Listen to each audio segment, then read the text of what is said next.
Renungan pagi pulang ke rumah oleh Ellen G. White, 14 September 2020. Mari kita berdoa. Bapa kami yang di sorga, Allah pencipta langit dan bumi, laut dan segala isinya, Allah yang maha besar, maha kuasa, sumber segalanya, yang kami sembah selalu melalui anak-Mu yang tunggal, Yesus Kristus. Terpujilah Yesus, anak Allah yang maha tinggi, satu-satunya jalan dan kebenaran dan hidup bagi kami. Pada pagi hari ini kami bersyukur boleh bangun dan berbakti, dan sebagaimana membaca nasihat firman-Mu, kiranya Roh-Mu Yesus menolong dan menuntun kami agar tidak hanya mengerti, namun menjadi bagian kehidupan kami, hidup kami diubahkan. Beserta kami sepanjang perbaktian ini, kehendak-Mu yang jadi. Ampun kami akan dosa dan salah, karena kami berdoa hanya melalui anak Allah yang tunggal, Yesus Kristus, yang adalah Tuhan dan Juru Selamat kami. Amin. Renungan hari ini berjudul Keluarga dan Perjuangan yang Mutlak. Ayat inti terdapat dalam Daniel 1 ayat 8. Namun Daniel berketetapan dalam hatinya bahwa ia tidak akan menajiskan dirinya dengan makanan dari santapan raja atau dengan anggur minuman raja. Dia meminta kepada kepala sida-sida istana agar dia tidak menajiskan dirinya. Orang tua, tanyakan kepada dirimu sendiri pertanyaan yang hikmat ini. Sudahkah kita mendidik anak-anak kita untuk menyerah kepada wewenang orang tua, dan dengan demikian melatih mereka supaya taat kepada Allah, untuk mengasihi Dia dan memegang hukum-Nya sebagai penuntun yang terutama dari segala tindak tanduk dan hidup? Sudahkah kita mendidik mereka supaya menjadi para pembawa kabar keselamatan yang bekerja bagi Tuhan, untuk pergi berbuat kebajikan?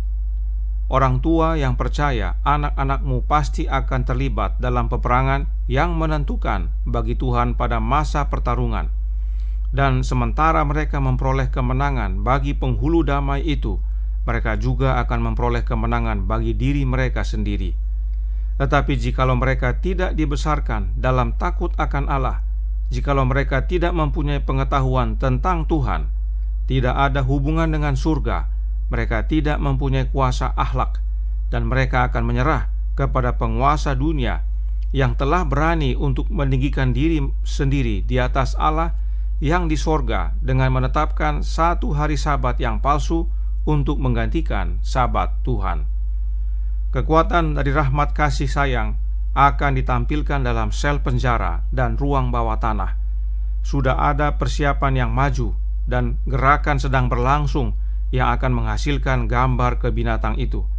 Peristiwa akan dibawa dalam sejarah bumi yang akan memenuhi prediksi nubuat untuk hari-hari terakhir ini. Keputusan akan diminta dan dibuat. Orang-orang yang berbalik arah akan kembali dengan pasti kepada kesetiaan mereka pada Tuhan, atau mereka akan terdaftar dalam barisan musuh. Iblis akan memiliki kendali atas semua orang yang akhirnya menolak untuk dikendalikan oleh hukum Tuhan.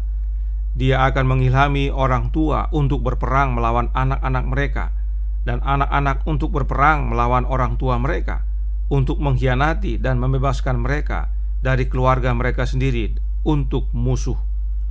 Peristiwa-peristiwa mendatang melemparkan bayangannya pada jalan kita. Para ayah dan ibu, saya minta agar engkau mengadakan usaha yang amat sungguh-sungguh sekarang ini bagi anak-anakmu. Berikan kepada mereka pengajaran keagamaan setiap hari. Ajar mereka mengasihi Allah dan supaya setia kepada prinsip-prinsip kebenaran. Dengan disertai iman yang agung dan dalam, sambil dituntun oleh pengaruh ilahi dari Roh Allah, bekerjalah sekarang. Jangan tunda itu satu hari ataupun satu jam. Ajarilah anak-anakmu bahwa hati harus dilatih untuk mengendalikan diri dan menyangkal diri. Motif kehidupan harus selaras dengan hukum Tuhan. Jangan pernah puas memiliki anak-anak Anda tumbuh terpisah dari Kristus. Tidak pernah merasa nyaman saat mereka dingin dan acuh tak acuh. Berserulah kepada Tuhan siang dan malam. Berdoalah dan bekerjalah bagi keselamatan jiwa anak-anak Anda. The Review and Herald, April 23, tahun 1889. Selamat pagi saudaraku dalam Tuhan. Cerah dan ceria hidup kita. Renungan hari ini dikutip dari artikel yang Nyonya White tulis untuk majalah Review and Herald tanggal 23 April tahun 1889 yang merupakan nasihat bagi orang tua pada zaman akhir. Perhatikan kalimat dalam paragraf pertama artikel tersebut. The Review and Herald April 23, 1889, paragraf pertama yang berkata, "Saat ini yang melibatkan perhatian berharga kita adalah saat yang sangat penting. Hak-hak kita sebagai individu dan gereja dipertanyakan dalam pergolakan penegakan pemeliharaan hari Minggu. Sungguh suatu pernyataan yang seharusnya menggugah umat Allah. Sebab pada tahun 1889, Nyonya White sudah menuliskan nasihat kepada keluarga sehubungan dengan penegakan pemeliharaan hari Minggu. Terlebih lagi sekarang ini tahun 2020. Karenanya, nasihat yang sudah berusia 131 tahun ini lebih sangat penting bagi kita, bagi rumah tangga kita pada masa ini. Tidak heran renungan hari ini menyebutkan dalam Pulang ke Rumah, halaman 275, paragraf pertama.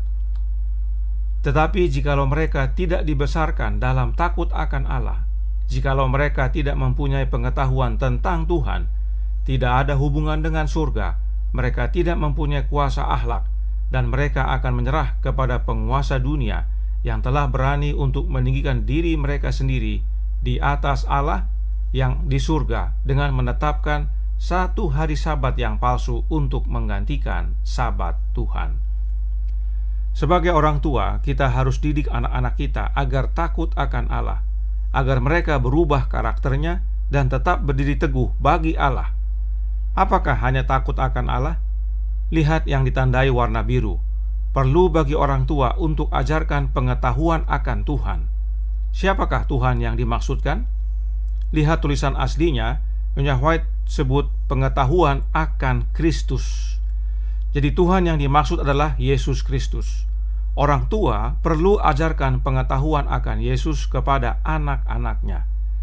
Nah, salah satu tantangan nanti adalah si penguasa dunia akan rubah Sabat Tuhan atau Nyonya White sebut Sabat Jehovah kepada Sabat palsu. Adakah kita dan anak-anak kita tetap setia kepada Jehovah bila mana tantangan itu datang? Dan siapakah Jehovah yang Nyonya White maksudkan? Roh Nubuat menjawab dalam manuskrip 58 tahun 1900, paragraf 58 yang berkata, "Bapa memberikan putranya untuk keselamatan kita. Sungguh kemurahan hati yang tidak mementingkan diri sendiri. Jehovah yang perkasa disingkapkan sebagai Bapa yang berbelas kasihan dan pengampun." Jelas bahwa Jehovah itu adalah Allah Bapa. Apakah Roh Nubuat selaras dengan Alkitab? Sudah tentu. Ada banyak ayat yang menjelaskan bahwa Jehovah itu adalah Allah Bapa. Namun kita cukup ambil dua ayat ini. Mari kita baca. Yang pertama, Mazmur 83 ayat 19 yang berbunyi, "Supaya mereka tahu bahwa Engkau sajalah yang bernama Tuhan, yang maha tinggi atas seluruh bumi." Kemudian Markus 5 ayat 7, "Dan dengan keras ia berteriak, apa urusanmu dengan aku, hai Yesus, anak Allah yang maha tinggi? Demi Allah, jangan siksa aku." Tuhan dalam huruf besar diterjemahkan dari kata Ibrani Yahweh dan diterjemahkan ke dalam bahasa Inggris Jehovah. Itu sebabnya perhatikan dalam versi King James disebutkan whose name alone is Jehovah. Dan Jehovah ini disebut juga yang maha tinggi. Perhatikan yang ditandai warna biru. Dan dia mempunyai anak sebagaimana Markus 5 ayat 7. Oleh karenanya dialah Allah Bapa. Allah Bapalah Jehovah. Nyonya White mengerti akan hal ini. Karenanya penting bagi kita untuk takut akan Bapa dan mengenal anaknya. Dan ingat, dengan kita mengenal anak Allah, kita mengenal Bapa. Inilah dasar kita untuk takut akan Bapa. Apa risiko jika tidak takut akan Bapa dan mengenal anaknya?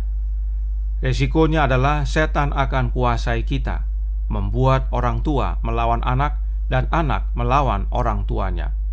Kita baca kembali nasihat singkat dan padat berikut ini dari Pulang ke Rumah halaman 275 paragraf 2. Jangan pernah puas memiliki anak-anak Anda tumbuh terpisah dari Kristus. Artinya, anak-anak kita harus bertumbuh bersatu dengan Kristus. Atau istilah dalam Alkitab, Yesus di dalam kita dan kita di dalam Yesus. Bagaimana caranya? Artikel yang sama menjelaskan. The Review and Herald, April 23 tahun 1889, paragraf 8, yang berkata, "Bukalah hati Anda dan biarkan sinar terang matahari kebenaran bersinar ke dalam jiwa Anda, agar Anda dapat dilembutkan, ditundukkan, dan dikuduskan." Apa hubungannya membuka hati dan membiarkan sinar matahari kebenaran bersinar masuk dengan Yesus Kristus? Roh Nubuat menjelaskan dalam Adventist Home, halaman 343, paragraf 1. "Tutuplah jendela-jendela jiwa ke arah dunia dan bukalah ke arah surga. Jika suara Anda terangkat dalam doa ke surga untuk terang, Tuhan Yesus yang adalah terang dan hidup, damai dan sukacita akan mendengar seruanmu. Dia, matahari kebenaran, akan menyinari kamar-kamar pikiranmu, menerangi bait suci jiwa." Matahari kebenaran itu adalah Kristus, sebab Dia adalah terang dan Dia juga kebenaran. Dengan mengizinkan terang matahari kebenaran masuk ke dalam hati kita, maka itu artinya mengizinkan Kristus masuk ke dalam jiwa kita. Terang Kristus menguasai hati kita. Apakah terang Kristus tersebut? Kita baca kembali Gospel Workers tahun 1892, halaman 45, paragraf pertama. Roh Kristus yang menerangi jiwa digambarkan oleh terang yang menghalau semua kegelapan.